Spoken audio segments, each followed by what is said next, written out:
बहुत समय पहले की बात है। एक छोटा सा प्यारा गांव था जिसका नाम था सोने का गांव। यह गांव इतना अनोखा था कि यहाँ की हर चीज में सोने जैसी चमक थी। खेतों की फसलें धूप में झिलमिलाती तो लगता जैसे खेतों में सोने की नदियां बह रही हों। कुएं का पानी भी इतना साफ और चमकदार था कि लोग कहते थे उसमें सोना घुला है। यहाँ तक कि बच्चों के खिलौने भी रात में टिमटिमाते जैसे आसमान के तारे जमीन पर उतर आए हों। गांव वाले बहुत मेहनती और नेकदिल थे। वे सुबह जल्दी उठते, खेतों में काम करते, महिलाएं चूल्हे पर रोटियां सेंकती, बच्चे तालाब में नहाते और बूढ़े पेड़ की छांव में बैठकर किस्से सुनाते। इस गांव का सबसे बड़ा रहस्य था गांव के बीच में खड़ा विशाल बरगद का पेड़। सब मानते थे कि यही पेड़ गांव को सोने की ताकत देता है।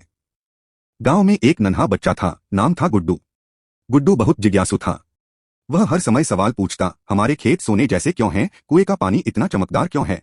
हमारे खिलौने तारे क्यों बन जाते हैं? लोग हंसकर कहते, ये सब हमारे पूर्वजों का आशीर्वाद है बेटा। लेकिन गुड्डू को हमेशा लगता कि इसके पीछे कोई जादू छुपा है। एक रात गुड्डू ने देखा कि बरगद के पेड़ से हल्की हल्की रोशनी निकल रही है। उसने छुपकर देखा तो पेड़ से एक बूढ़ा बाबा प्रकट हुए।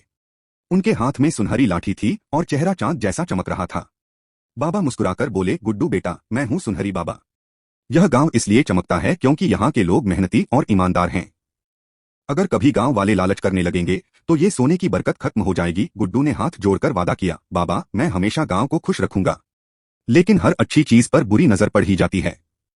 पास ही के गांव में एक लालची जमींदार था, भोलाराम।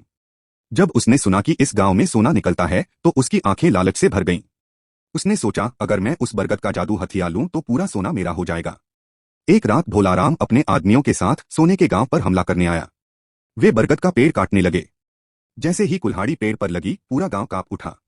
कुएं का पानी काला पड़ गया, खेतों की सुनहरी बालियां मुरझा गईं और बच्चों के खिलौने बुझ गए। गांव वाले घबराकर रोने लगे, हमारा सोने का गांव। इसी बीच छोटा गुड्डू हिम्मत जुटाकर बरगद के पास पहुंचा और जोर से बोला, बाबा, हमारी मदद करो। तभी सुनहरी बाबा प्रकट हुए और बोले, गुड्डू बेटा, गांव की ताकत लोगों की सच्चाई और एकता में है। अगर सब मिलकर वादा करेंगे कि वे कभी लालच नहीं करेंगे और हमेशा मेहनत करेंगे तो गांव की बरकत लौट आएगी। गुड्डू ने सब गांव वालों को बुलाया। सबने हाथ जोड़कर एक साथ कहा, हम कभी लालच नहीं करेंगे, हमेशा मेहनत और एक दूसरे की मदद करेंगे। जैसे ही सबने यह वादा किया, बरगद से सुनहरी रोशनी फूट पड़ी। पूरा गांव फिर से चमक उठा।